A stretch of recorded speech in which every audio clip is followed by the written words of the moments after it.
Papers. We're joined by Janelle Aldred and by Ryan Saby. Guys, thanks very much for being with us. Good morning to you. I hope you're well on this Sunday morning. Let's start off with you, Janelle. You've picked the story on the front page of the Daily Telegraph. Tell us what that's about. So, Suella Braverman and Dame Priti Patel have been criticising over bogus asylum claims. So they're saying that they're basically allowing people to convert and therefore getting through the asylum process more quickly. I think it's kind of an interesting story and kind of a smoke and mirror story to me in terms of what seems to be their general obsession with immigration from Rwanda to stopping the boats. But I think it's an interesting story because actually a church spokesman said it's the role of the Home Office, not the church, to decide if someone is a genuine asylum seeker or not. It's actually not because they convert that they're going to get through or not. And actually it's the Home Office's job to decide whether that person's claim is credible.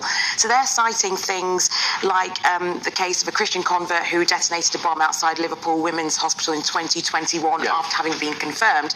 However, again, is being a Christian a requirement to getting asylum? I don't actually think it is. So this feels like one of those stories where, again, they're trying to push this story of migration onto someone as an effort for me to deflect away from what they have and haven't been able to do actually whilst in government. And so I do think it's a bit of a smoke and mirror story, and it is the Home Office's job to decide whether or not someone is genuine and whether or not they become Christian. That shouldn't be part of that. And it's also going to come up in a story that we're talking about later. It's against the government coming up against the church, which is kind of a fascinating moment that we found ourselves in 2024, where you've got the top parts of the government and the head of the church and other parts of the church at odds over major policy.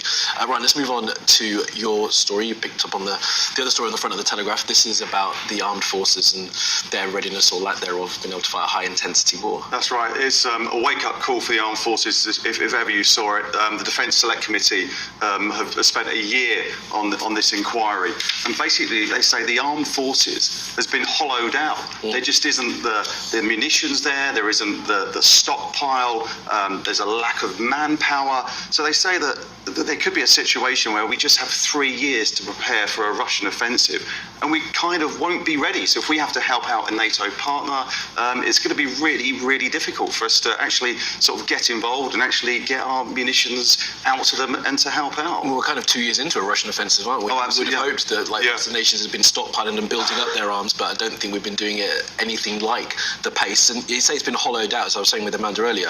They do point out that it's the hollowing out began in 2010, and that's of course a time when we know what was going on in government's decision making. That's right, and I think one of the interesting things is on government spending. So when Labour left office, defence spending was 2.5% of GDP. It's now around 2%. There's a big argument in government whether you get it back up to that 2.5%, and some people are saying, do you even take up to 3%? So it's big. It could be a dividing line in the election when that comes. I think most people can see actually that with the state of the world right now, spending on defence is something that perhaps governments really need to be thinking of and increasing. All right, let's move on to the front of the Observer. Janelle, this is yours. Tell us about this. It's about the Labour manifesto. Do they talk about that 28 billion? Well, no, but what they are talking about is a bomb-proof manifesto. And if there is one, interesting language actually for the time of the state we are in the world at the moment. However, that aside, if there's a bomb-proof manifesto, I've never seen one. And I'm actually thinking that what a lot of this manifesto is actually walking back from a lot of things that they've actually pledged to do and moving further and further towards the right. And I think, does that make it bomb-proof? It may bring you new voters, but what are you going to lose when you do that? So what they're saying, they're backing away from its 28 billion commitment on green investment. They're also seeking not to legislate on the creation of a new national care service. So it's looking to me like an increasingly non-Labour manifesto.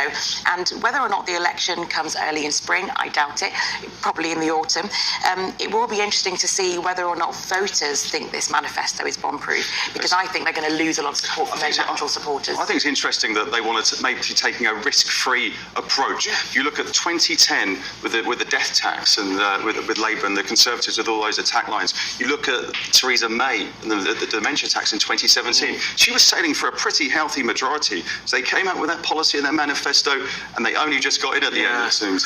It's fascinating. And also in the headline, call it ultra safe. I mean, what's the description? Is it carrying and being flowers across a marble floor? They're 20 points ahead in the polls. They just do not want to lose that lead. The polls have been interesting the past few elections, so I'm surprised we're really hanging on to this as the arbiter of truth, but we shall see. And a lot of the pollsters say that lead, a lot of it is soft. Yeah. So going into that especially election, if you start doing un-Labour things potentially, it's very interesting. All right, plenty more to talk about, but we're going to keep cracking on. And let's go to your paper now, Ryan, and talk to us about this interview with the Home Secretary. Yeah, so James Cleverly has spoken about, he's obviously trying to get this big piece of legislation through the Rwanda Safety Bill. He's talking about evil and sort of implying that the archbishops who are talking about and trying to block this Rwanda bill, are they on the sort of side of evil? He's trying to stop these people, smugglers. They're the evil ones, and they're trying to do everything they possibly can to stop them. So, and he's trying to make out to them, what's the alternative plan? So if you are going to try and block it, what's your deterrent? So that's what the message he's trying to get across. And don't forget, just a few weeks ago, you had Rishi Sunak standing up in Downing Street telling the Lords not to stand up against the will of the people. Yeah, I mean, it's amazing. The writing from your colleague here, Kate Ferguson, the Secretary is facing the wrath of the Archbishop of Canterbury. I mean, I'm not sure how often that happens. Maybe it happens more than I notice, but it's kind of incredible moments, isn't it, that we find ourselves in, where the head of the church is very, very critical of the government of the day, one of their main policies. All right, Janelle, talk to us about this story in the Mirror front page and the inside page as well. Yes, so the front page of the Mirror is talking about Rishi Sunak's wife again and her family firm. I know it talks about his wife's firm. It's a family firm of which she's a shareholder, but she did get £13 million in dividends last year. I mean, I wouldn't mind a piece of that. But, I mean, one of the interesting things we're talking about migration, is actually at this meeting with Lord Johnson, who said he's hoping to help her ensure that her family's firm can grow here. He's actually steered them on how to obtain UK visas for staff. So I think it's things like this that lead people to say what the Lib Dem deputy leader is saying, that this government seems intent on wrecking the public's trust in politics. I do think Rishi Sunak has a big job to do in terms of transparency and how people view him. You know, not his fault, some might say, that he's really rich, but actually what it looks like when we're seeing these stories is that it is getting the message out there that there's something quite going on here, that we're helping to make him even richer, and there's something about that in these hard-pressed times that people do not like. It feels like there's a question coming on that at PMQs, I think, this week, when you think, all right, let's move on to the Mail, if we can. This is the pictures are incredible.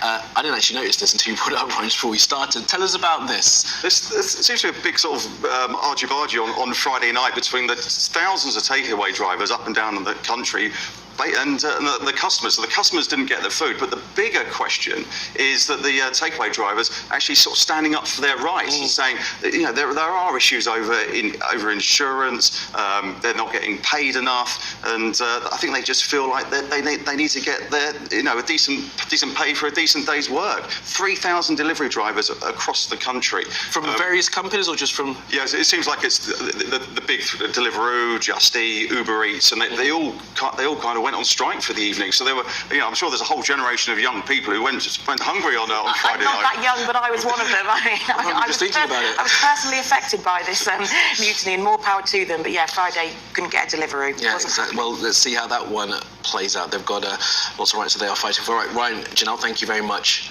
for that. More from you guys later on this morning. But for now, let's take a look at what the weather's going to be doing.